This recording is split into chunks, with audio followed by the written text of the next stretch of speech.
Hi, so it's Saturday and I'm in the lab obviously, and I've been varnishing the lab worktops because I've got some glass arriving and this is the time I had to do it.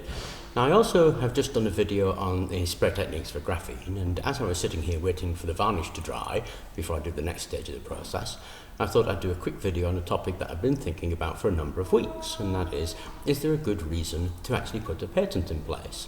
And believe it or not, I can actually think of a good reason. Now, the patent system as we have it now is obviously in a complete and utter mess. And one of the reasons it's in a mess is because of a whole group of people called patent trolls. Now, patent trolls are essentially a group of entrepreneurs and lawyers who get themselves together in an office and churn out hundreds of fatuous patents. They turn out ridiculous numbers of patents about whatever can come to their heads. They're a little team of researchers looking at the latest things in technology.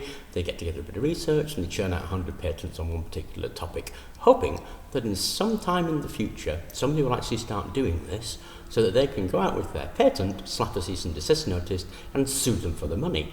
Now, this seems like an incredible thing. This seems like an almost unbelievable thing. But actually there's some really, really big companies out there doing exactly this.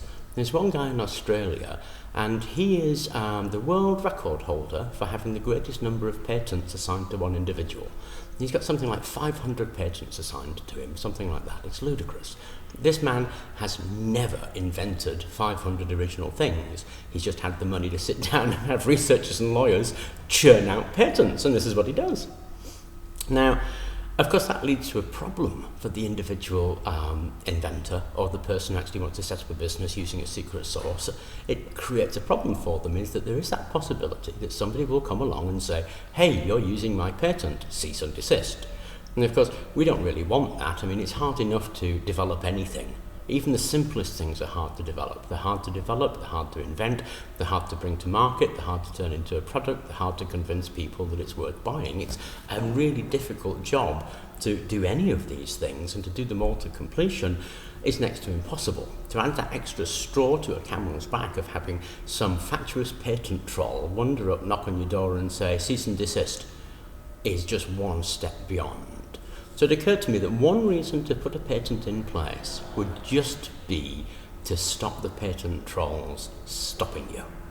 Now, it's not happening too much to people yet, not in everyday industry, in the everyday world, but I can very much see that that would be the way the world is going. That the patent world will actually create this whole net of things where if you try to do anything, you're going to have some lawyer knocking on your door attempting to sue you for breaching his patent. So I would say that would be a good reason to put a patent in place, just to stop the patent trolls. Anyway, that occurred to me and I thought I'd share it with you.